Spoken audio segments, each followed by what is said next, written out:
Como ya conocen las personas que estén viendo esta transmisión en vivo, periódicamente estamos haciendo entrevistas a distintos profesionales de la salud y en este caso invitamos a Georgia, perdón, y a Roberto. No sé si gustan presentarse. Bueno, buenas noches, muchas gracias por la invitación. Mi nombre es Georgia Georgakopoulos, me conocen como Gia por obvias razones. Licenciada en nutrición. Mi enfoque principal de trabajo es el deporte y la actividad física. Y de nuevo, pues muchas gracias por la invitación.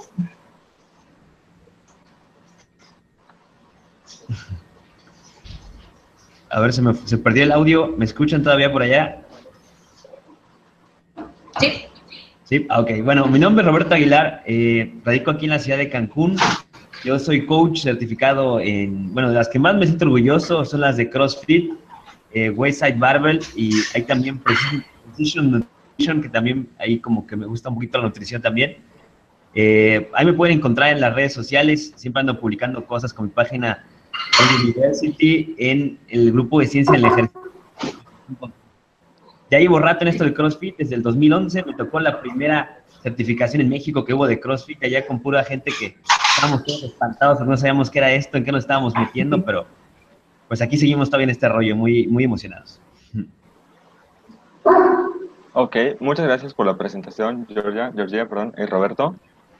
Como vieron que se les dio promoción a la flyer que estuvimos compartiendo en las páginas y demás, van a estar abordando los profesionales estrategias desde el conocimiento científico y aquí lo importante de las entrevistas que hacemos es que invitamos a profesionales que consideramos expertos en su área, en este caso CrossFit, por lo tanto no solo van a abordar lo que dice un artículo científico o lo que dice el libro, sino también desde su experiencia, lo que viene siendo el conocimiento empírico.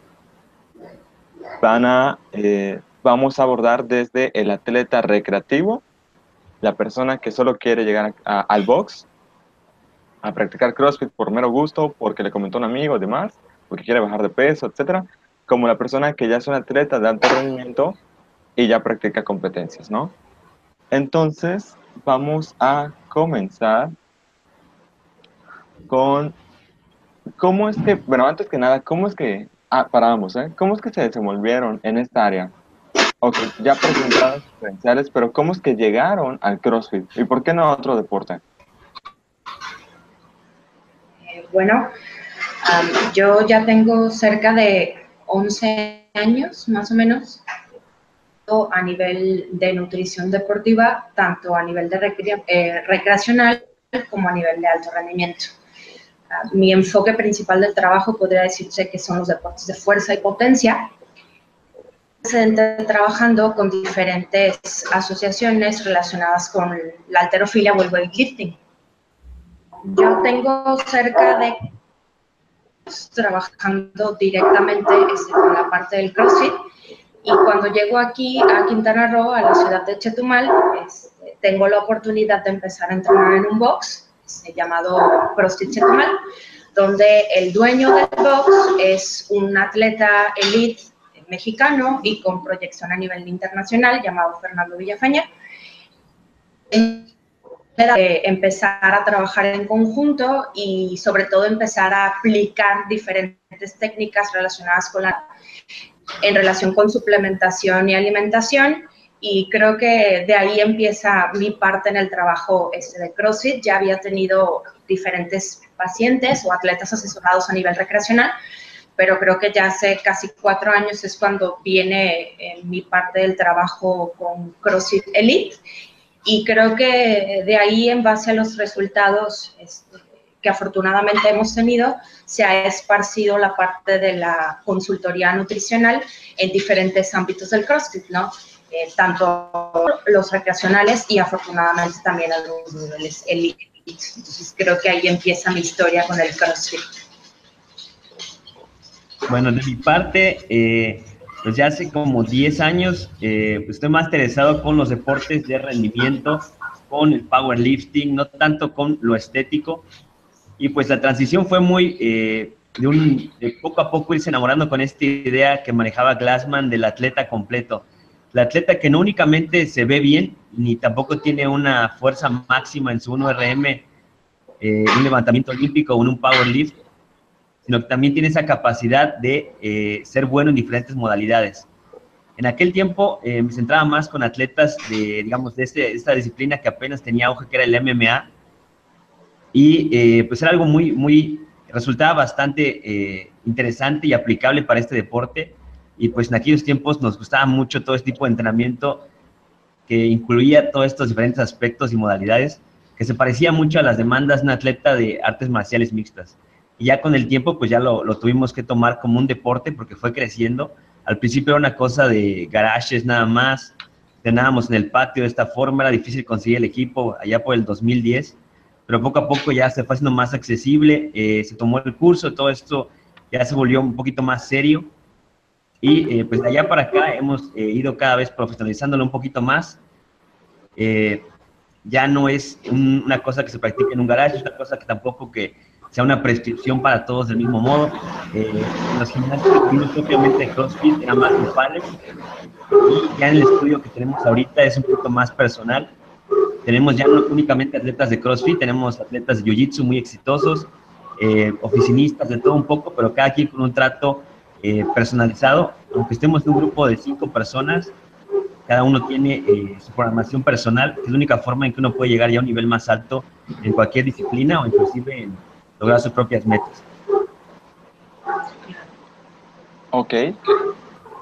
Y bueno, antes de empezar a abordar las preguntas ya predefinidas, ya hechas, desearían aclarar algunos términos que puedan llegar a emplear durante la entrevista para la gente que nos vea y que no está muy familiarizado.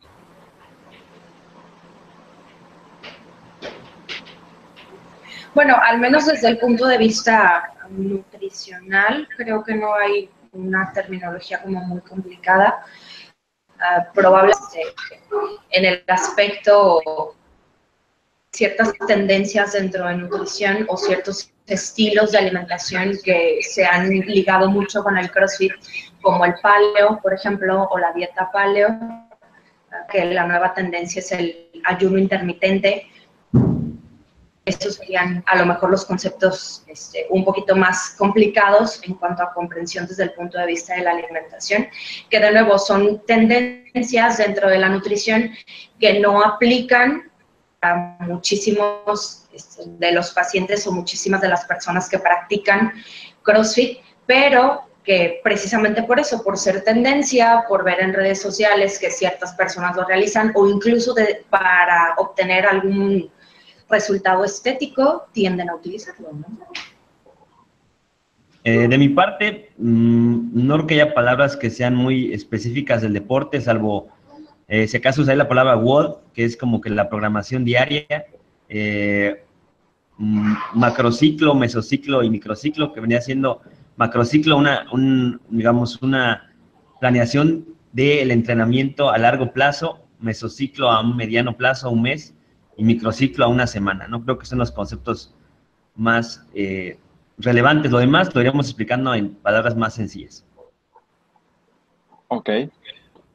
Ahora sí, ya comenzando a abordar de lleno lo que nos interesa en la entrevista o lo que la gente le va a interesar en la entrevista, vamos a empezar desde el punto de vista, desde la experiencia que va aunado al conocimiento científico, es qué errores, vamos a empezar con atletas recreativos.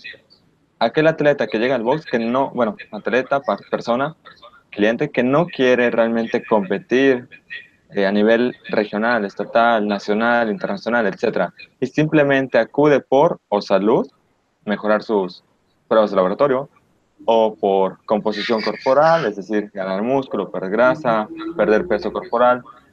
¿Cuáles son los errores más frecuentes que llegan a cometer estas personas?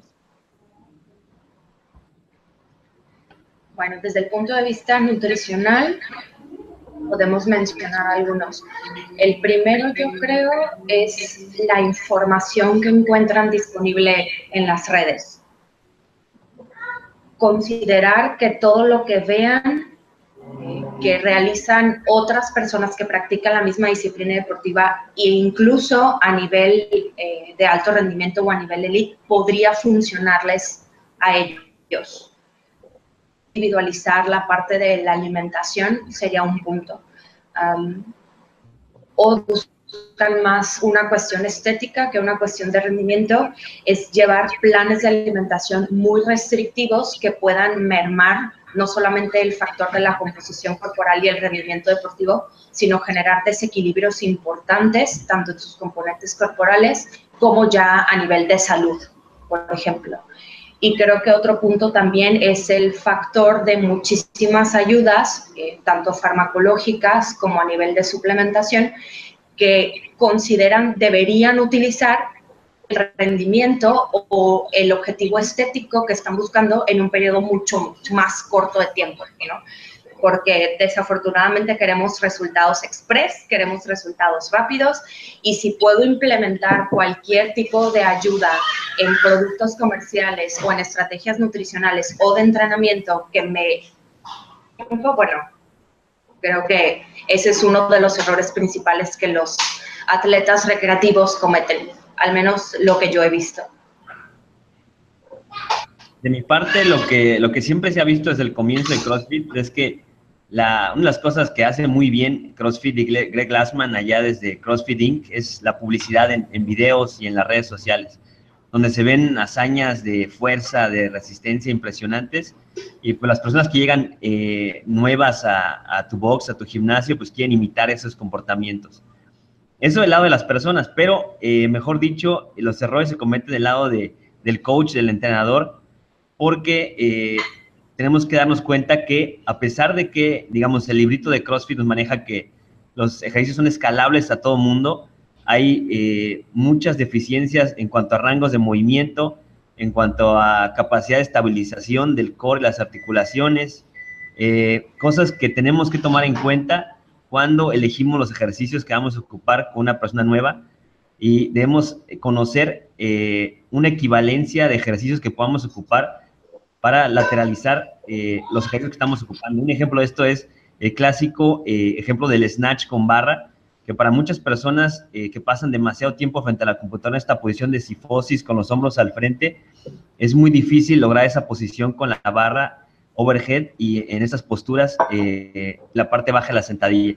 Pero si tomamos en cuenta que un snatch es un movimiento principalmente de bisagra de cadera o de hinge, podemos ocupar o lateralizar ese ejercicio y ocupar otra versión que puede ocupar nuestro atleta. Entonces, si uno como coach aprende a tener paciencia y a enseñarles paciencia a las personas, a ir poco a poco logrando estas habilidades, y que no es cosa de un solo día, pues podemos evitar muchísimas lesiones, las que se ha vuelto popular el CrossFit, ¿no? Es una de las cosas que se ve mucho empezando, ¿no? Ok, desmenuzando un poquito más los puntos que están mencionando, fui tomando notas. Por ejemplo, Georgia, mencionas que no hay una correcta no correcta o incorrecta, no sé, no hay una individualización por parte de las personas que recién entran a un box a practicar CrossFit y están siguiendo pautas dietéticas o pautas nutricionales, es lo mismo, de personas que incluso ya son de élite o que vieron en redes sociales. Concretamente, ¿qué has visto respecto a ello? Por ejemplo, como te comentaba, hace un par de años, digo, ahorita ha perdido un poquito de fuerza desde un punto de vista de popularidad, los retos paleo, ¿no? Que hacían en la mayoría de los boxes, tanto a nivel nacional como a nivel internacional, ¿no? Vamos a ponernos todos en un reto paleo durante 21 días, vamos a dejar todo lo que tenga que ver con azúcar y alimentos procesados. Veías a todo mundo tipo de alimentos sin saber que tenían que sustituir la parte de los carbohidratos por otros alimentos que sí se permitieran dentro del concepto o los lineamientos de la dieta paleo, y todos comían lo mismo, en las mismas porciones, en las mismas cantidades, o si veías que a un compañero le estaba generando mejor resultado, bueno, entonces ibas y le preguntabas y hacías las modificaciones en base a lo que tu compañero le funcionaba, ¿no? Eso es más como en concepto grupal, comunidad, que es algo que fomenta mucho el CrossFit, ¿no? Y sería también la falta de la asesoría. Es decir, acudir con un especialista, tanto de nutrición como de entrenamiento, porque como menciona Roberto, desafortunadamente falta mucha orientación también desde la parte del entrenamiento para los coaches, y que los chicos y chicas comprendan que en base a sus objetivos personales y a la programación de entrenamiento que llevan, porque como menciona Roberto, no es el mismo tipo de programación que lleva a alguien que está iniciando, a alguien que ya está avanzado, a alguien que compite de forma amateur o a alguien que ya compite de forma elite, ¿no? Y de repente me ha tocado mucho que llegan los pacientes a consulta y quiero verme de esta forma, ¿no? Y quiero la misma estructura física de Rich Froning. Entonces, bueno, ok, más o menos cuál es tu programación, cuántas horas al día entrenas, te dedicas a esto, vives de esto. En ocasiones es un poquito la confusión, como menciona también Roberto, y platicábamos al inicio de la transmisión, el efecto de las redes sociales. No quiero verme de esa forma porque yo vi que una chica en 6 meses dio este cambio y si ella pudo con el CrossFit y con este tipo de alimentación y este tipo de suplementación, pues yo puedo también, ¿no?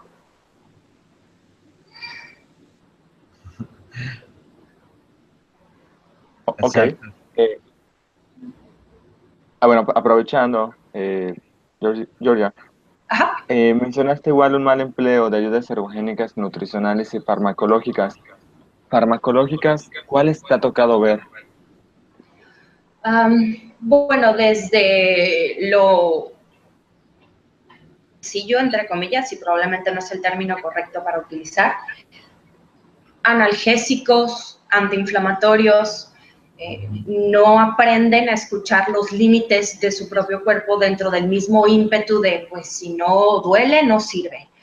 Pero factores incluso hasta articulares, ¿no? El hecho de que te duelan las rodillas porque el entrenamiento no va enfocado de forma correcta o tu técnica no es correcta, no significa que te vas a vivir de robaxisal toda la vida y que eso te va a ayudar a generar este resultado que estás buscando, ¿no? Ya de ahí evolucionando a suplementos, ayudas ergonutricionales, desde proteínas, aminoácidos, distintos tipos de marcas, personas hipertensas que utilizan quemadores a base de efedrina porque creen que eso les va a generar el resultado más rápido, o chicos se inscriben al box que llevan 2, 3 meses, que ven a su coach, que bueno, se ve fantástico y que tiene un rendimiento excelente y que creen que a lo mejor con la utilización de ciertas terapias hormonales, de nuevo, eso puede reducir el tiempo para llegar a donde el coach o al que siguen. Y la verdad es que no. Pero de nuevo, queremos resultados a corto tiempo.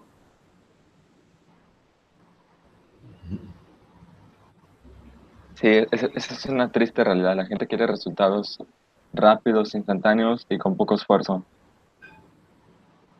Sí, por supuesto.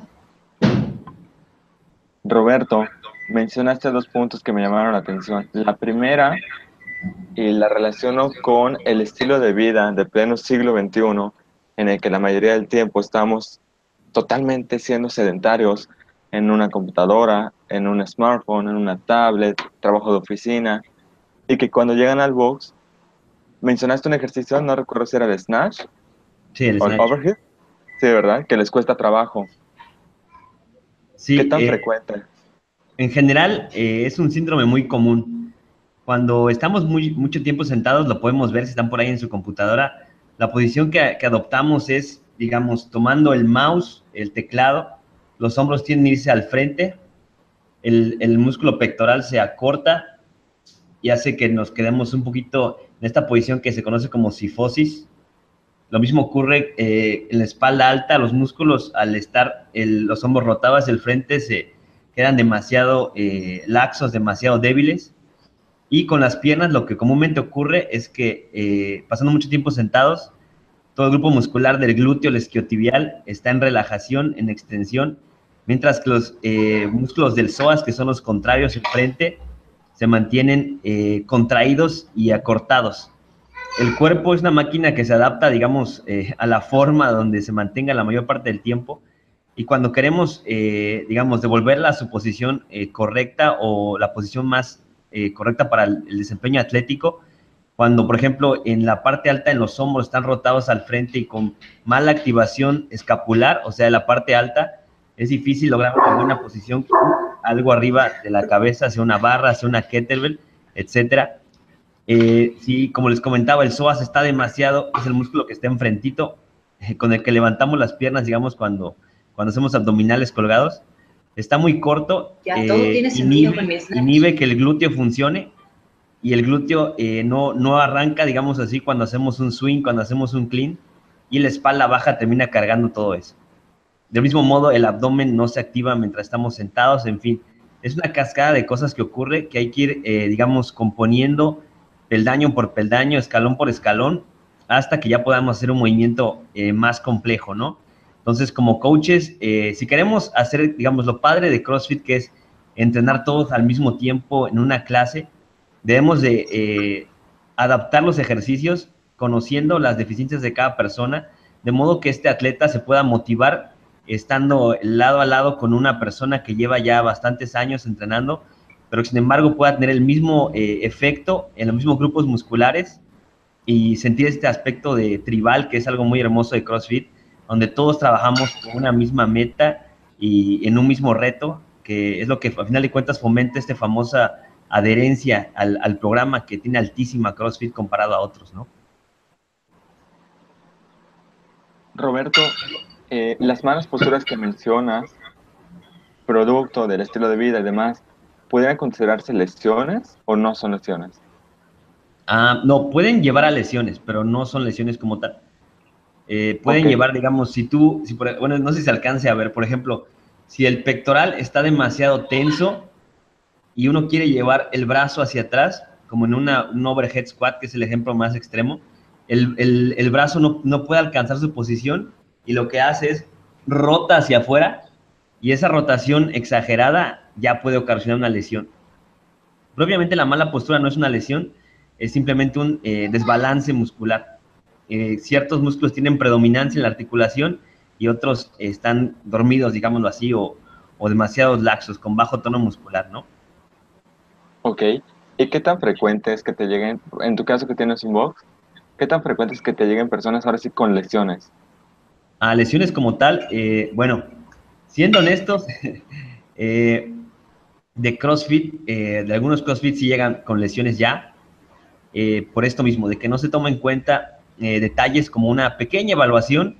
No es que, digamos, agarres a todas las personas y las pongas a hacer pruebas frente a ti, porque es muy aburrido, pero hay ciertos trucos. Ahí tengo por ahí un artículo, un blog, donde, digamos, dentro de un mismo workout puedes hacer unos tests sin que se dé cuenta la gente. Por ejemplo, en el primer workout puedes hacer que hagan lagartijas. Las lagartijas son digamos, un test muy, muy económico en cuanto a tiempo, de estabilidad del core, estabilidad de la escápula. Al mismo tiempo, una sentadilla puede ser una cosa que nos sirve para evaluar movilidad de los tobillos, postura, etcétera, etcétera, control motor, y podemos llegar a una conclusión y saber qué está pasando, ¿no? Pero como tal, pues, la postura no es una mala lesión, no es una lesión, eso nos puede llevar a lesiones, ¿no? Ok. Ahora, aprovechando todo lo que ya comentaron, cada quien desde su trinchera, desde su área, ¿cuáles serían las recomendaciones para las personas que apenas van a entrar a un box o recientemente están entrando y desde su perspectiva como profesionales, desde los errores o los errores más frecuentes, más comunes que llegan a ver en personas recreativas?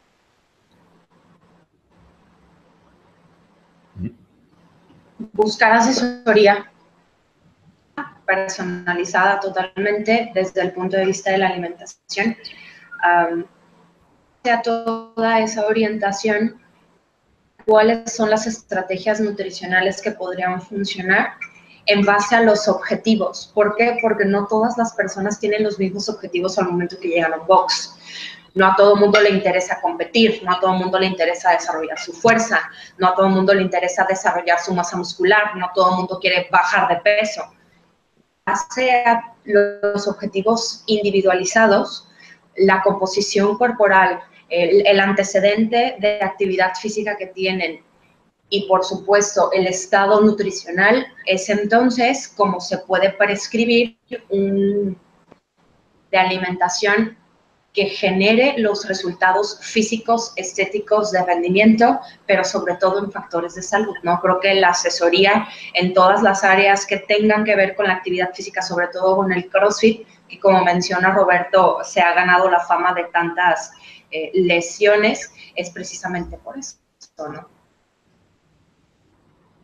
Del lado del entrenamiento, como dice Georgia, lo mejor sería algo individualizado, pero pues es difícil, ¿no? Es como complicado el entrenamiento, porque también la parte atractiva de CrossFit es el entrenamiento grupal, ¿no? Es este rollo de trabajar todos juntos, y pues eso va en contra, digamos, algo más personal. Yo a la gente que tengo en entrenamiento más personal de CrossFit, pues ya son gente que ya pasó por toda esa etapa de grupal, ¿no? Pero sí hay ciertos focos rojos que uno puede identificar como cliente nuevo en un gimnasio, como atleta que está empezando, y entre ellos, pues es, digamos, si se tiene como que el tacto de al menos ver cuál es tu nivel de alguna forma, si no hacen un test de movilidad, cuando menos una cierta idea de que no simplemente llegues y está el WOD en la pared o el entrenamiento del día y hazlo, y si no sabes, te sigue el movimiento en 10 minutos y ya lo estás haciendo como lo hace el que lleva tanto tiempo, ¿no?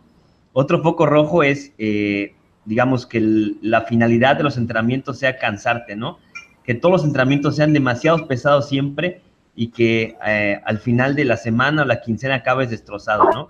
Es muy fácil, como les digo, las cosas más sencillas para un entrenador es cansarte, ¿no? Cansarte. Un box que te cansa muy rápido, pues no tiene realmente ninguna dificultad. Cansarte, posiblemente pongo a hacer 1000 burpees o el año 2017 te mando a hacer 2017, no sé, toast to bar, lo que sea, es muy fácil, es muy sencillo, pero ir construyendo un atleta es difícil. Imagino que Georgia también, o sea, hacer que alguien baje de peso, pues, ¿sabes qué? No comas, ¿no? Es muy sencillo, pero llévalo de la mano a que esto sea sustentable. Es difícil, ¿no? Entonces, la dieta paleo en su momento, como ella menciona, pues dio resultado, pero yo recuerdo, y muchos de mis compañeros de Cancún y de todo México, de las primeras etapas de CrossFit, pues cómo nos veíamos, ¿no? Todos secos de la cara, con paleo y entrenamiento de alta intensidad. O sea, era una cosa así como que a muy poca gente, obviamente hay personas que se acomodaban bastante, pero la gran mayoría andábamos todos secos de la cara, así, entrenando como que teníamos 10 años más de edad. Entonces... De hecho, bueno, mientras existe el cheat meal, no es paleo. Ah, sí, sí. Olvídenlo. Siempre éramos estrictos. Ah, bueno, entonces sí. Estábamos así. Y bueno, es bastante complicado. Que el entrenador toma el tiempo de darte una pequeña, digamos, un pequeño evaluación de cómo vienes. El segundo, que te maten en cada workout, que sea así imposible, y que no haya, aunque sea una especie de programa de on-ramp que se maneja, donde si eres nuevo, pues el primer mes, 2 meses, te estén enseñando nada más ejercicios un día o al comienzo de tu entrenamiento. Hay un programa, un horario o un coach especificado para enseñar a los que están empezando, ¿no? Esos básicamente son tres cosas que todos los CrossFit que ya llevan tiempo y que son exitosos tienen, ¿no? A comparación de los que simplemente, pues, ahora sí quieren tu dinero nada más. Hablando de CrossFit, si no mal recuerdo, para que un box tenga la palabra CrossFit, creo que tienen que pagar por la marca, ¿verdad? Así es, son $3,000 anuales. ¿Y eso al box en qué le beneficia? Le beneficia que aparece tu nombre en los listados de CrossFit.com, básicamente, y que ya estás, digamos, afiliado.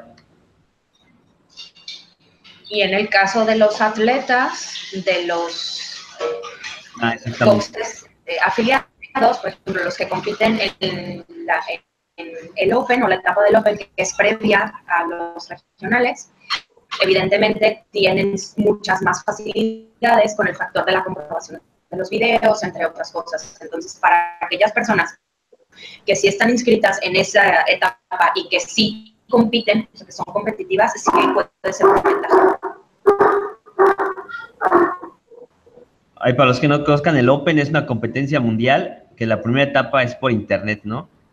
La primera etapa, tú envías tu score y tiene que ser un gimnasio afiliado a CrossFit el que cheque que lo que está, que avale tu video y avale tus resultados, ¿no? De cada workout, ¿no?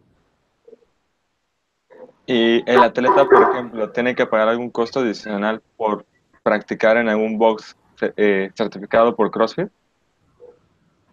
Pues generalmente tiene un costo ligeramente mayor, ¿no? Pero siempre en los gimnasios afiliados hay como que más compromiso y en general son más de confianza, digamos. Pero no es un gasto extra. Ok.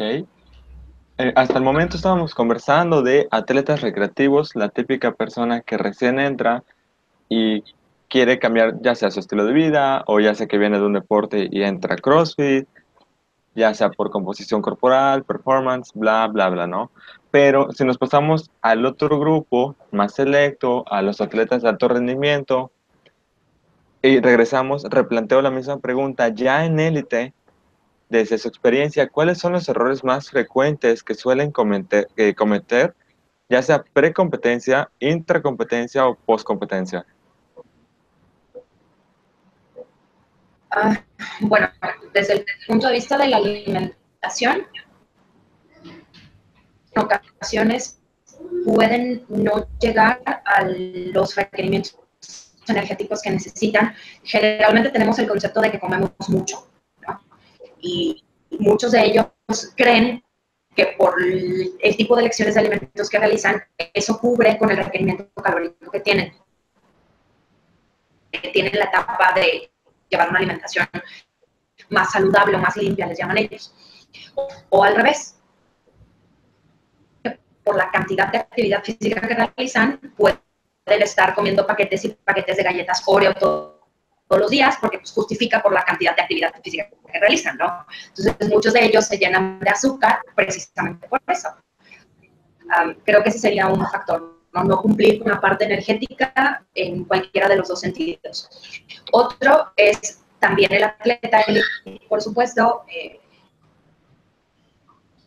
dinámica de alimentación, de suplementación o de estrategias ergonutricionales que utilizan otros atletas de otros países. Y evidentemente intentan apegarse lo más que puedan a esa dinámica. ¿Por qué? Porque pues, al final de cuentas es sencillo, ¿no? Y eso aplica a todas las áreas, seas amateur, recreacional, si quieres bajar de peso o subir. Si ves a alguien que le ha funcionado, pues probablemente si yo sigo una misma tendencia, puede que me funcione.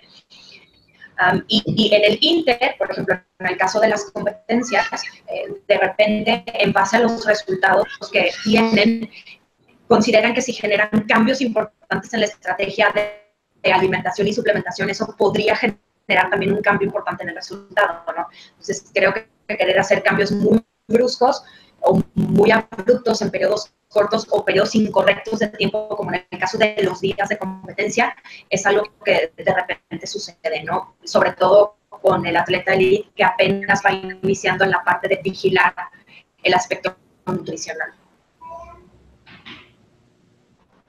En el ambiente, en el aspecto deportivo, lo que ocurre es que una vez que uno ya no mejora con el WOD diario, digamos, uno se avienta 6 meses y cada entrenamiento prácticamente uno va mejorando porque se va adaptando técnicamente a los diferentes movimientos, va aumentando la capacidad aeróbica, la capacidad contráctil, la potencia, pero llega un momento en que ya el WOD diario no es suficiente para generar ese estímulo de mejora continua, ¿no?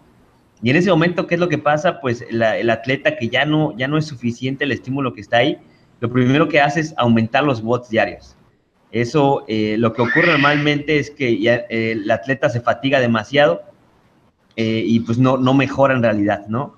Lo segundo, otra opción que ocurre normalmente es que el atleta que está comenzando ya a hacer, que quiere hacer un poquito más efectivo su entrenamiento es tomar una programación de las que hay en línea, de como estas de Outlaw, que fue famosa al principio, o Invictus, y algo que es muy importante es que el aumento de volumen y cargas en un entrenamiento debe ser paulatino, y muchas veces uno comienza una programación de, digamos, de online, de atletas avanzados de golpe, y eso hace que pues uno acabe pues ya con lesiones de hombro, ya, aunque uno tenga, digamos, un buen físico ya entrenado y, digamos, buena movilidad, buenas posiciones, buenas palancas, con el aumento tan abrupto del volumen, puede que muchos tejidos conectivos no estén a la par, digamos, de otros, y acabe uno teniendo ahí bastantes lesiones, ¿no? Entonces, lo mejor es aumentar poco a poco el volumen de entrenamiento y no de golpe, que es una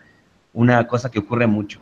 Otra cosa que también se ve bastante ya últimamente es cuando no sabemos cómo programar, cuando no sabemos qué hacer para mejorar, pues ahora sí que como lo más fácil es simplemente ir por el chocho, ¿no?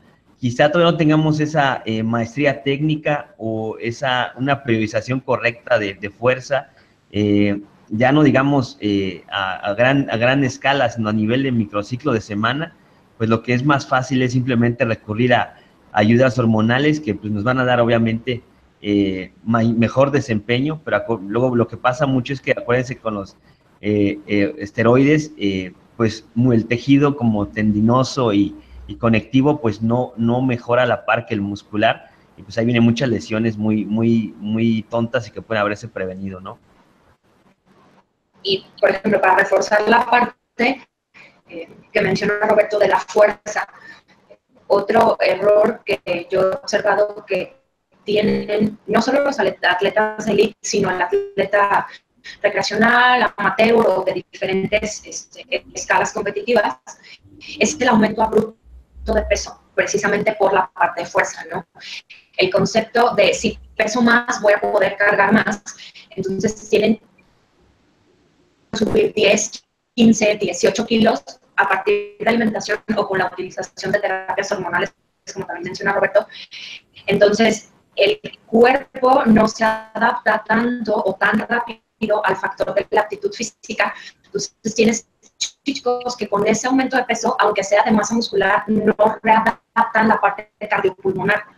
Entonces, levantan más, pero los pones a correr una milla y, bueno, sienten que la Virgen les habla. O no modifican significativamente dentro de esa composición corporal la pérdida de grasa corporal para que la parte de gimnasia y la parte del cardio no se vea tan afectada. Entonces, buscan subir de peso a como de lugar, porque con el aumento de peso va a subir el RM, ¿no? Y a veces hay algunos que suben de forma un poco más correcta, y correcta me refiero en cuanto a un aumento de masa muscular y no solamente de masa grasa, ¿no? O tienes al revés, el que se agarra comiendo postres y pasteles todo el tiempo, porque lo que busca es que subiendo a la báscula pese más, pero en cuestión de composición corporal el rendimiento deportivo no es el mismo, ¿no?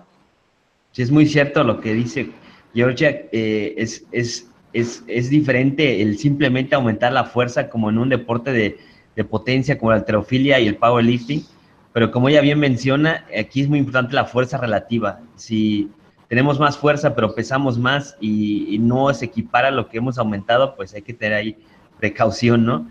Y en general, obviamente, pues seamos honestos, ya en el deporte competitivo de CrossFit se ve mucho el uso de ayudas hormonales, como obviamente en cualquier deporte, sobre todo porque en CrossFit pues las pruebas de doping, de dopaje son digamos, muy fáciles de pasar. Entonces, pero yo recomiendo que primero que nada dominemos, digamos, la movilidad, los rangos de movimiento, mejoremos, digamos, con lo poco que hagamos, poco a poco ir aumentando el volumen de trabajo, iniciando con periodizaciones de entrenamiento concurrente. Hay muchas formas ahí de investigarlo por internet, o acercarse a un profesional que les ayude en este sentido. Y el momento en que ya sea el indicado para usar ya una ayuda hormonal, sea cuando tengamos una buena base aeróbica, como dice Georgia, no podemos estar cansándonos tan rápido con ese peso extra. Tengamos una base buena de técnica, de fuerza, de diferentes adaptaciones ya, sobre todo neurológicas, que son las que llevan tiempo, y las adaptaciones neurológicas y coordinativas tienen que llegar antes que el chocho, porque el chocho es ya como la cereza del pastel en este caso, para que lo veamos de una forma más digamos, directa, tal cual es, ¿no? Ok, fui tomando de nueva cuenta notas. Aquí vamos a empezar a ver si a desglosar un poquito más o adentrarnos en cada punto que fueron comentando. Eh, Voy a empezar por Georgia.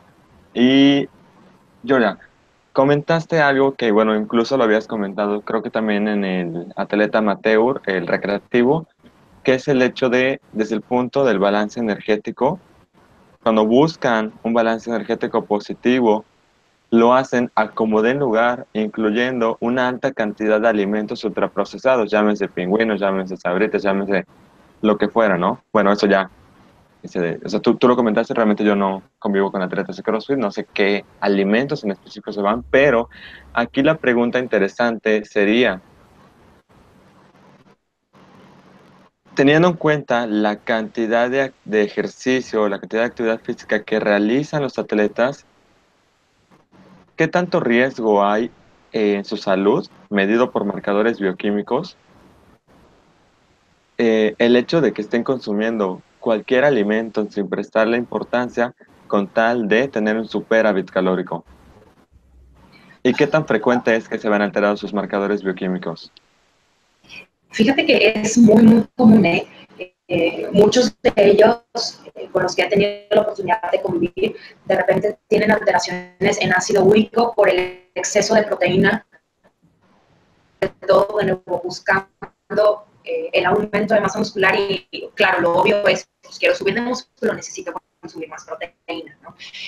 Muchos de ellos también desarrollan problemas del colesterol derivado de lo mismo. Algunos desarrollan hipertensión. Algunos chicos que durante el proceso el peso que intentan ganar es en periodos tan cortos de tiempo que el factor de su presión arterial también se ve afectado, ¿no? Y algunos triglicéridos, porque de repente de nuevo sonará más nutricional, pero sí, muchos de ellos me ha tocado que su cena era 1 litro de nieve con un paquete grande de galletas Oreo, ¿no? ¿Por qué? Porque es después de entrenar, son carbohidratos, están buscando subir de peso y hacen muchísimo ejercicio, ¿no? Ese tipo de alimentación a 7 días de la semana, ¿por qué? Porque es algo muy curioso, el crossfitero es hardcore. Y en forma o no lo hace. Entonces, si va a subir de peso, lo va a hacer bajo los medios que considere y que observe y que vea que otro hace, porque de repente nunca falta el atleta que sube el postre, ¿no? Y con la cucharada y la galleta, entonces eso es lo que me funciona. Y desafortunadamente muchos de ellos ven alterados ese factor o esos parámetros bioquímicos buscando precisamente el factor del aumento, ¿no? Y la lógica matemática sencilla de si como más, subo más, no importa qué. ¿Por qué? Porque al final de cuentas el mecanismo de compensación viene con la actividad física y esto va a generar que yo pierda grasa y aumente masa muscular, ¿no? Y de nuevo, cuando existía mucho más hacia del paleo, veías el tocino frito con el cerdo, entonces eso hay que desayunar, comer y cenar, porque eso es lo que nos va a generar el factor de aumento en el rendimiento, en masa muscular y la reducción significativa del tema de grasa corporal. Ok, aquí respecto a este punto me surgen tres preguntas interesantes que igual bueno, ya tenemos poquitos espectadores, 4 espectadores, pero que pudieran interesarles. No pasa nada, la transmisión se va a quedar guardada.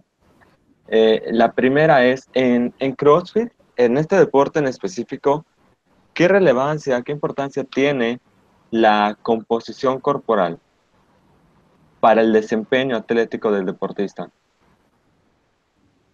Bueno, evidentemente al ser un deporte complicado, y yo siempre se los digo a las personas con las que tengo oportunidad de platicar con esto, incluso a mis mismos asesorados, el CrossFit es una aberración para la composición corporal. 3 disciplinas deportivas totalmente diferentes, con cuerpos totalmente distintos, pero que tienes que lograr que funcionen. Entonces, si ves el cuerpo de alguien que hace weightlifting o halterofilia, alguien que hace gimnasia y alguien que trabaja la parte cardiopulmonar, pues estéticamente son totalmente distintos. Entonces, y es una lucha constante para el deportista elite de CrossFit encontrar ese equilibrio, ¿no? Es decir, mantener cantidades bajas de grasa corporal, que si hablamos en aspectos de porcentajes, que no es lo más recomendado, como lo sabemos, pero bueno, se maneja entre un 9 y un 11% aproximadamente. Los pesos corporales que se manejaban hasta el año pasado eran entre 35 kilos aproximadamente, pero la lucha del crossfitero elite es fuerte porque CrossFit va cambiando por temporadas. Entonces, hace 3, 4 años que yo empecé en esto, todo era fuerza. Entonces, los veías, bueno, con unos trapecios impresionantes, pesando entre 85 y 90 kilos, porque la fuerza era la parte principal, ¿no? Ya después fue cambiando y ya metieron más la parte aeróbica, disminuyó mucho la parte de los eventos de RM en las competencias. Entonces, los chicos crossfitters se vieron obligados a compactarse más, ¿no? Y perder más peso, pero manteniendo la parte de fuerza lo más que se pudiera para tener un poquito más de pulmón. Y se vuelve difícil, ¿por qué? Porque ya tienes un chico que tiene cantidades muy bajas de grasa corporal y que a final de cuentas lo tienes que hacer funcionar, ¿no? Tiene que tener un peso, una cantidad de masa muscular y de masa grasa que le permita cargar cantidades importantes de peso a mayores repeticiones, pero que sea lo suficientemente ligero para la parte de gimnasia y que tenga un pulmón suficiente para después de eso correr o nadar, ¿no? Entonces, la composición corporal es complicada y se tiene que ir adaptando conforme va evolucionando el deporte. Y lo vemos ahorita, por ejemplo, ahorita en la etapa de regionales, a nivel Latinoamérica, que es donde yo tuve la oportunidad de asesorar a un chico. Muchos iban, le llamo yo, ¿no? Que probablemente no es el término correcto, muy grandes, un desarrollo muscular increíble y en realidad no hubo una parte de fuerza, ¿no? Y veías que aquellos que iban más compactos, mucho más definidos, con menor cantidad de grasa corporal y de peso corporal total, bueno, tenían mejores resultados. Entonces, es una lucha constante a estar observando cómo va cambiando la dinámica de rendimiento para CrossFit. ¿Por qué? Porque precisamente al ser una evolución constante, los chicos tienen que ir cambiando en base a eso, ¿no? Y creo que aquí es donde cumple una parte fundamental la asesoría. Un entrenador de weightlifting me decía una vez, en base a los regionales, digo, observa a las chicas, ¿no? Las chicas, hay unas que tenían una definición a nivel de cuádriceps increíble, totalmente compactas, que les iba muchísimo mejor comparadas con otras que tenían músculos realmente muy, muy importantes desde el punto de vista de la masa muscular, pero también la masa grasa hicieron las chicas de compactarse. Dice, ¿por qué? Le dije, porque desde regionales del año pasado hasta las últimas competencias importantes internacionales, antes de regionales, se fue trabajando más el cardio y menos la fuerza. Entonces, ¿qué era lo lógico? Compactarse, bajar un poco más de peso para mejorar la parte de gimnasia y cardio, ¿no? Entonces, sí hay que estar como muy pendiente dentro de la parte de la asesoría, observar no solamente a nivel nacional, sino internacional, de cómo van cambiando los eventos para que tu atleta vaya modificando su estructura corporal en base a lo que el deporte le va pidiendo, ¿no?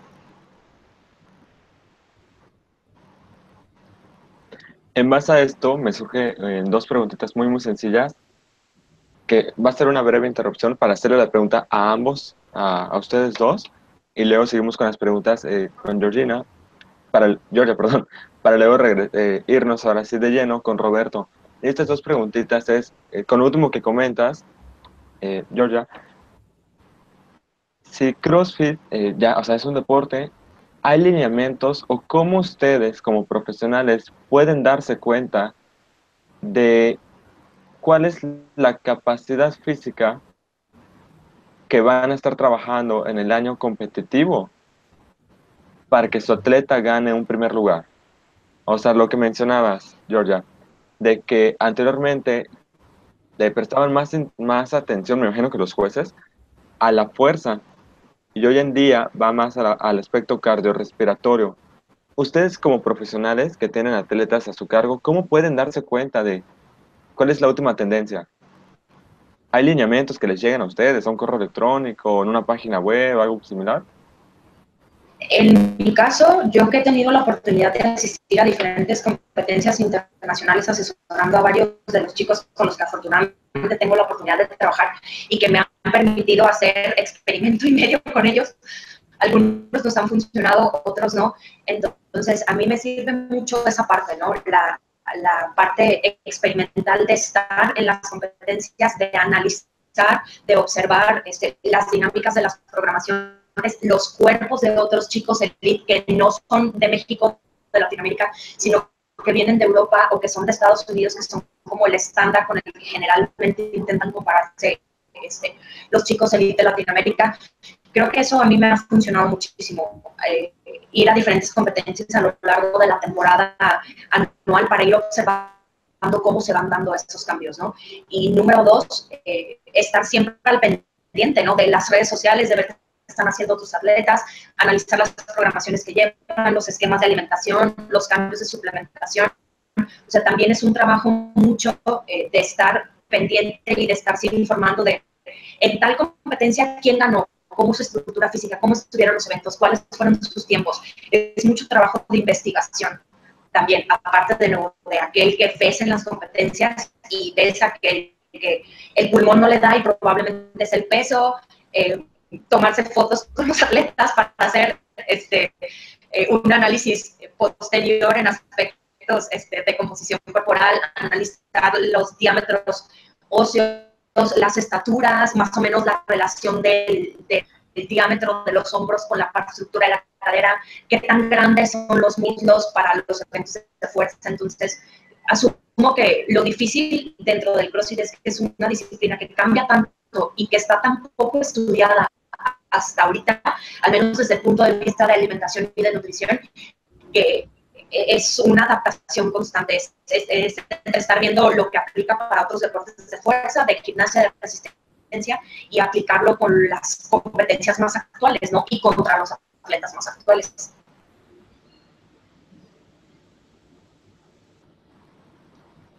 Es como comenta Georgia, no hay forma, no hay emails que te llegue de saber cómo van a ser las competencias. Y básicamente son dos cosas que yo recomendaría. Una es digamos, una evaluación con diferentes tests que tú puedes elaborar de forma relativamente arbitraria, pero que manejen los distintos sistemas energéticos del cuerpo para saber más o menos cuál es el estado en general de tu atleta y tengas una idea de cuáles son sus debilidades, tanto de skill, de habilidad, como de capacidad aeróbica o capacidad de producción de fuerza, de potencia, etcétera. Y otra cosa que se recomienda, aunque pues ahora sí que es lo mejor que tenemos en cuanto a, digamos, prever cuáles van a ser los eventos en una determinada competencia, es pues simplemente hacer como que un listado de digamos, de la aparición de cierto ejercicio o cierta modalidad y analizar cuál es la tendencia en los últimos años, digamos, el Open. Tomamos todos los Opens que han habido últimamente y pues te das cuenta que los ejercicios que predominan siempre les asignan la categoría de más relevantes de su entrenamiento. Por ejemplo, las dominadas, los pull-ups, keeping pull-ups son de las que más se encuentran. Back squat le asignas también categoría de algo que ocurre bastante y que además es bastante transferible a otros ejercicios. Y así puedes armar una categorización de los distintos ejercicios por su aparición y por su relación con otros para que tengan mayor transferencia en general para cualquiera que sea lo que se le ocurre a Dave Castro o al que esté programando determinada competencia. Entonces, es importante analizar las tendencias en cuanto a la programación de eventos y armar así como que un ranking de ejercicios de lo que más, a ver si me queda bien claro esto, es el ranking que toma en cuenta los que mayormente ocurren en determinadas competencias y arriba de la lista también los que tengan mayor transferencia a otro ejercicio, ¿no? Por ejemplo, la sentadilla tiene transferencia al clean, tiene transferencia al overhead squat, tiene transferencia a distintos movimientos, entonces es un movimiento que tiene mucha prioridad. La dominada keeping, pues no tiene mucha transferencia por esos movimientos, pero es el extremo, el ejemplo contrario, digámoslo así, de un ejercicio que es importante porque aparece siempre, ¿no? Entonces es un juego de estar previendo qué es lo que está más relevante y que ocurre más para ir programando y manteniendo las habilidades a tope de todas las diferentes cosas que requiere el deporte, ¿no? desde lo que comentan como profesionales que llevan atletas a competencias, o sea, atletas élite, o sea, se ve un poquito más, se oye más complicado de lo que pudiera verse, ¿verdad? Digo, porque es como que decir, pues sí, programar entrenamiento, pues sí, darle su menú. Pero veo que lleva más a fondo para poder llegar a un primer lugar con el atleta. Sí, claro, es una dinámica de trabajo muy individual, pero sobre todo muy personal. Eh, las adaptaciones que va teniendo, las molestias físicas que se van generando, los cambios desde el punto de vista, incluso desde la percepción sensorial, desde la suplementación, las modificaciones que se tienen que hacer preparación o de entrenamiento, sino ¿no? En CrossFit es muy común que en las competencias te dicen 4 eventos antes y hay 2 misteriosos, ¿no? Que te dicen justo un día antes o justo un par de horas antes. Entonces, ¿qué adaptaciones hacemos una vez que lanzan el WOD y yo tengo 2 horas para recuperar al atleta porque hace 2 horas terminó un evento de fuerza y ahora resulta que tiene que y hacer 20.000 keeping pull-ups, como menciona Roberto, que es como un ejercicio característico dentro de las competencias de CrossFit. Entonces, sí es un trabajo muy personal y sobre todo porque el atleta competitivo reacciona muy diferente al aspecto general de la competencia. Por ejemplo, yo tengo atletas que les genera anorexia secundaria el hecho de estar compitiendo, entonces están entre un evento y otro y no pueden comer nada sólido porque el estómago no se los acepta. Entonces los tengo que mantener a base de líquidos, no proteínas, electrolitos, carbohidratos, combinaciones de diferentes suplementos. Y tengo otros que la ansiedad de las competencias les genera querer comerse una vaca completa, ¿no? Y no pueden porque en 35 minutos tienen que volver a salir a otro evento. Entonces sí es un trabajo muy personal porque todos sudan diferente, tienen rendimiento diferente, tienen capacidades físicas distintas. Hay unos que el pulmón es lo de ellos, otros la gimnasia es lo de ellos y otros lo que hacen es cargar. Entonces, en base a todos esos y por supuesto los objetivos que quieran, la competencia y la preparación previa son conocer de antemano a tu deportista para ver cuáles son los cambios que puedes hacer para aumentar o fomentar la parte del rendimiento, sobre todo para la recuperación y en aquellos eventos sorpresa que son como muy característicos de los eventos, ¿no? Bueno.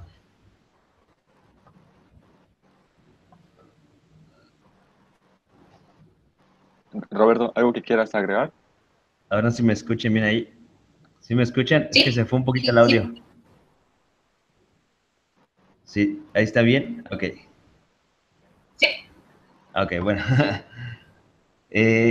Sí, o sea, es algo muy individual, es algo complicado. Es un deporte muy, muy interesante en ese sentido, en cuanto al nivel ya un poquito más competitivo, porque no es, digamos, no estás programando para algo que tú conozcas que viene, ¿no? No es en un partido de fútbol, sabes que el partido dará cierto tiempo, sabes que el objetivo es meter el balón en la portería, sabes cuáles son las reglas, pero en estos casos son tantas modalidades, tantas formas de acomodarlo, que hay un trabajo ahí de constante, digamos, constante estar haciendo pequeños tweaks, pequeños cambios, ya de cara a la competencia, como comenta Georgia, muchas veces no se sabe cuáles son los WODs que van a venir, se conocen algunos, se puede practicar, se puede saber muchas veces qué se puede hacer, pero por ejemplo en los regionales últimos pues no se supo nada y fue muy distinto, no hubieron ni siquiera barras, que era un elemento muy común. Entonces, uno puede prepararse para lo peor, en el mejor de los casos le va bien y uno logra hacer un buen trabajo, pero muchas veces es un trabajo de estar haciendo tweaks, haciendo pequeñas correcciones sobre la marcha y tratando de que las debilidades se conviertan, si no en fortalezas, sí dejen de serlo, ¿no? Y que se pueda tener un atleta completo en todos los aspectos, todas las modalidades y todas las diferentes capacidades y skills que requiere el deporte, ¿no? Ok. Aquí hay una pregunta interesante, no es de las personas que están viendo, de hecho ya les hicieron algunas preguntas, pero vamos a dejarlas dentro de 15 minutitos, ya para igual no prolongar tanto la entrevista. Si no me equivoco, llevamos, según esto, un poquito más de una hora, no me dice el tiempo exacto. Eh, Entre una competencia, termina una competencia, imaginemos, el fin de semana pasado, y el atleta ya tiene programada otra competencia dentro de, ¿qué es lo usual? ¿3 meses? ¿5 meses? ¿7 meses? ¿Un año? No estoy muy seguro cuánto sea el tiempo usual o lo recomendado. Si es un tiempo bastante corto, llámese 3 a 5 meses, o no sé qué tan corto es, 2 a 4 o 5 meses, ¿qué estrategias cada quien desde su área pudieran llegar a implementar para mejorar esas debilidades del atleta? Digo, realmente es una pregunta que requiere individualización, pero tratando de hacerlo lo más general su respuesta. Bueno, en el caso de la alimentación es físico y emocional, por supuesto, las competencias, ¿no? Porque son muchos eventos a lo largo de un día, 2 o 3, dependiendo de qué tan prolongada sea el evento en sí o la competencia en sí. Pero al menos desde el punto de vista de la alimentación, lo primero post es la recuperación. ¿Recuperación de qué? De las fibras musculares lastimadas, de las reservas de glucógeno, de los esquemas de hidratación, por supuesto, hacer un monitoreo en cuestiones de lo del ácido láctico para estabilizar, ¿no? Recuperar en el concepto general. Y por supuesto, en base al tiempo que tengamos para el siguiente evento y las características o mejor dicho, del atleta post-evento, se hace un análisis, ¿no? ¿Sabes qué? En el evento 5 me sentí de esta forma, en el 4 me fue súper bien, en el 1, la primera parte, bueno, yo me sentía terriblemente. Entonces, en base al resultado de la competencia previa, se van haciendo las adaptaciones. La modificación de la composición corporal, número 1, y número 2, a manera de preparación. Como mencionaba Roberto hace ratito, la desventaja es que como no sabemos a qué vamos, hay que prepararnos para todo. Y la parte física, desde el punto de vista de la nutrición, los chicos tienen que estar al 100% para lo que venga, ¿no? Y el trabajo importante se da previo, pero de nuevo, sobre todo durante las competencias, porque muchos chicos no saben cómo recuperarse, no saben qué deben consumir después, no saben o los suplementos óptimos a manera de recuperación entre un evento y otro, si tengo media hora, si tengo 3 horas, si tengo 5 horas. Entonces, creo que es manejarlo desde esa perspectiva, ¿no? Y yo generalmente me baso en el resultado y en los comentarios del deportista en la competencia previa para hacer los reajustes. En el caso del entrenamiento, como maneja Georgia, es algo similar. Se comienza con estrategias de, digamos, de restauración. Es importante, digamos, irnos al extremo de cosas que ayuden al atleta a recuperarse, porque las intensidades de competencia siempre pues dejan su huella en la fisiología del atleta, ¿no? Sobre todo hay que darle un poquito de descanso a los tejidos que no descansan durante todo el macrociclo, que son el tejido tendinoso, inclusive el óseo, el tejido conectivo. Y la mejor forma de hacerlo es reduciendo la intensidad, haciendo un poquito de trabajo inclusive de hipertrofia. Y en este caso la hipertrofia es importante que se haga también de forma unilateral, ya que el componente unilateral en CrossFit es prácticamente muy bajo. Eso se pudo ver en los últimos regionales, donde hubo un componente de estabilización, hay overhead de una sola articulación, que ocasionó bastantes lesiones por la incapacidad de estabilizar el peso arriba. Hay un video que puse ahí. Es importante este trabajo de hipertrofia. Y en cuanto al desarrollo aeróbico, es importante generar una buena base de aeróbico, porque, digamos, ya cerca de la competencia se trabaja ya en intensidades un poquito más altas. Entonces, es muy normal mandar a los atletas a correr ahí a baja intensidad, hacer remo de baja intensidad, para que esa base aeróbica luego se pueda ocupar más adelante, cuando ya tengamos que hacer un entrenamiento más específico al deporte, donde ya se combinan muchas modalidades. Entonces, básicamente, después del entrenamiento comienza uno con eso, hipertrofia, y más entrenamiento más aeróbico, sin perder mucho tampoco la capacidad glucolítica, pero dejándola un poquito a un lado. Más adelante iremos un poquito más a fuerza general y las intensidades sean un poquito más fuertes los entrenamientos, hasta ir llegando a ya un entrenamiento más específico para el deporte, ya cuando tenemos pocos días para llegar a la competencia. Pero lo importante, ahorita quiero recargar, es eso, que después de competir es importante, como dice Georgia, digamos, restaurar el cuerpo, que puede venir con cosas ocultas que a las pocas semanas después de la competencia surjan y venga una lesión ahí, que quizá no sepamos que venía desde la competencia, pero se expresa ya 2 o 3 semanas después como un desgarre en un entrenamiento que parecía muy sencillo, o una ligera fractura inclusive, y hay que cuidar mucho eso en la temporadita que tenemos después de las competencias, ¿no? Ok, vamos a pasar de una vez a las preguntas que hacen las personas que están con nosotros. Tenemos a...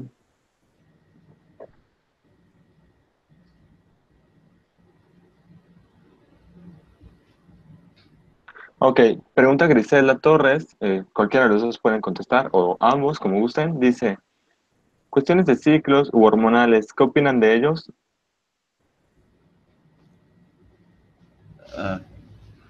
¿Pero a qué se refiere? ¿A ayudas hormonales o cómo? Me imagino que esteroides anabólicos androgénicos, porque luego posteriormente pregunta, ¿cuál chocho se usa en CrossFit? Porque en físico-constructivismo lo conozco, pero en CrossFit no. Bueno, no es mi área, yo no pongo chocho.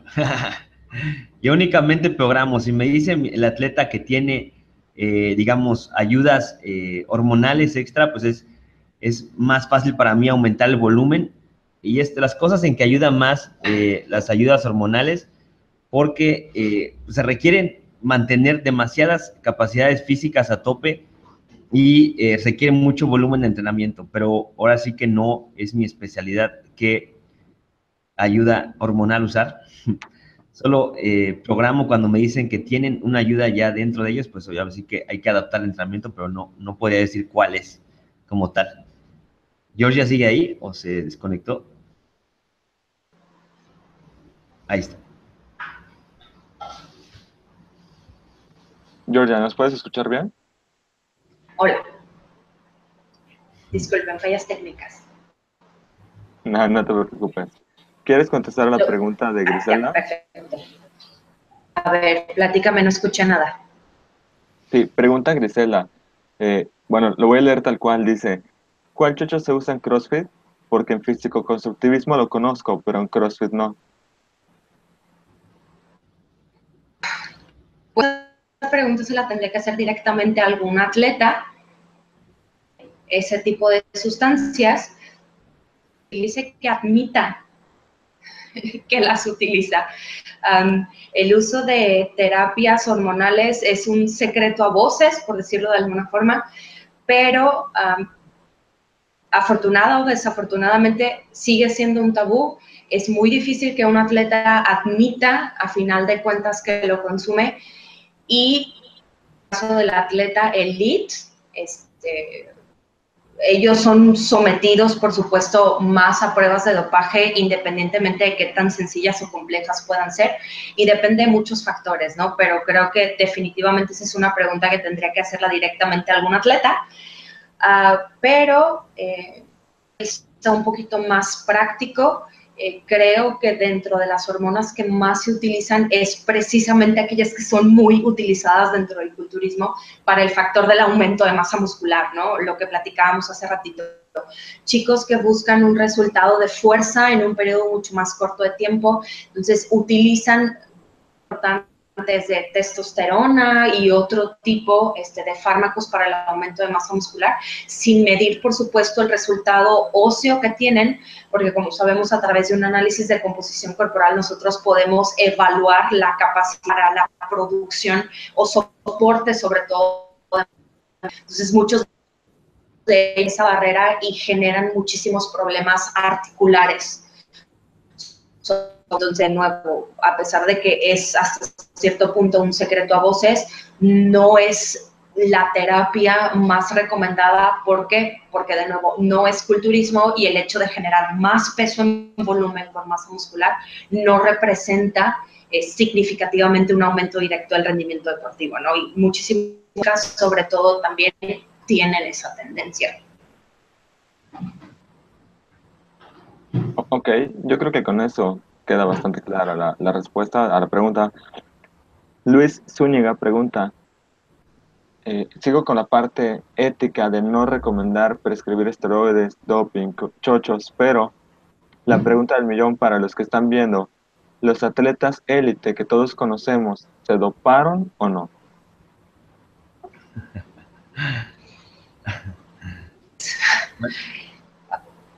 A ver, Roberto. Bueno, ahí la respuesta, pues ahora sí que no la puedo dar porque no la sé. Ahora sí que no. Exacto. Pero lo que sí hay que ser, o sea, hay que ser plenamente consciente de dos cosas que son hechos científicos, ¿no? Número uno, que los esteroides tienen un efecto en el rendimiento marcado, y eso está comprobado por muchos estudios. El que siempre me gusta citar es ese clásico estudio donde se dividió a las personas entre personas que entrenaban simplemente, personas que entrenaban y consumían esteroides, y personas que no hacían nada y consumían esteroides. No, y el cuarto grupo, obviamente, personas que no hacían nada y tampoco consumían esteroides, ¿no? Y los resultados fueron que, obviamente, los que les fue mejor son los que entrenan y hacen esteroides. Les fue más o menos bien a los que entrenaban sin esteroides, pero lo más interesante de esto, y rápido vamos a la conclusión, es que los que no hacían nada y estaban sentados viendo la televisión, pero consumían esteroides, tuvieron mejores resultados de fuerza y de masa muscular que los que entrenaban todos los días intensamente sin esteroides.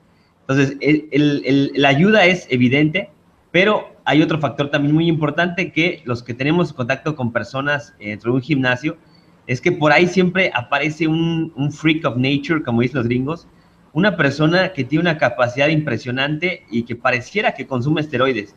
Entonces, hay que ser conscientes que no todo el alto rendimiento son solamente esteroides.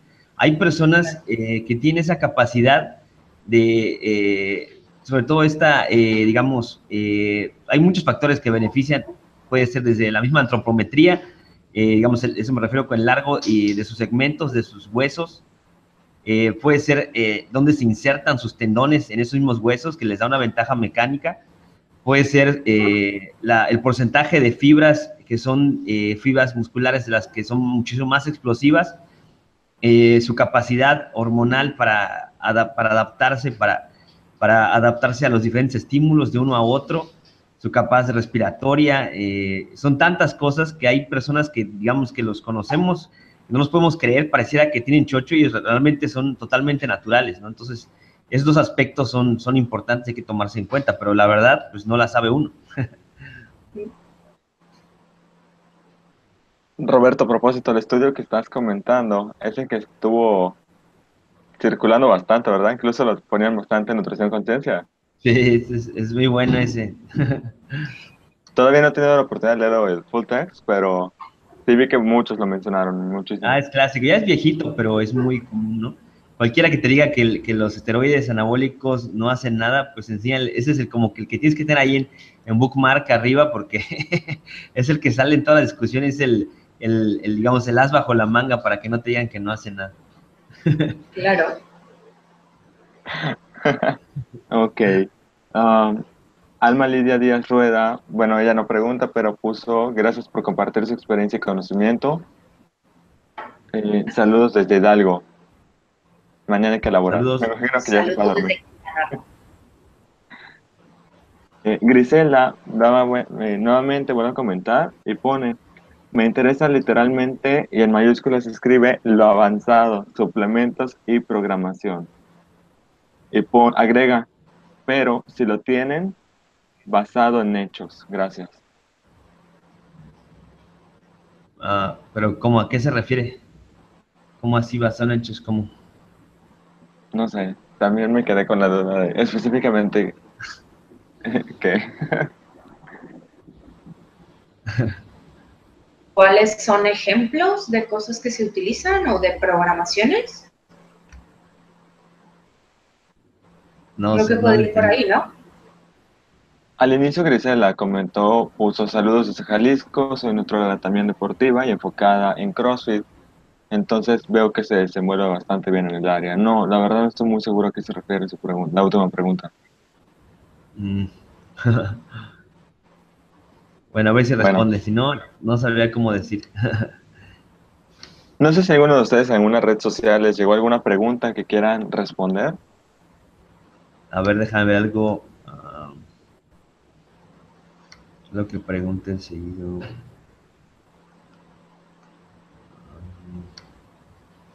No. A ver, ¿qué es lo clásico? Mm,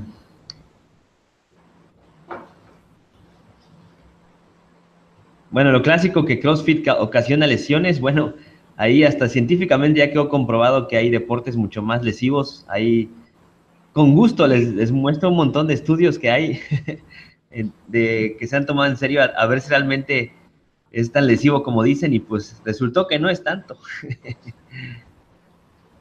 Hasta científicamente ya está demostrado que no es tan lesivo el CrossFit. Roberto, ¿Qué aprovechando opinas? la pregunta, eh, ¿qué deportes demostraron ser más lesivos? Creo que el correr inclusive, el powerlifting, obviamente, el culturismo ahí se iba. Entonces no es tan lesivo como se dice.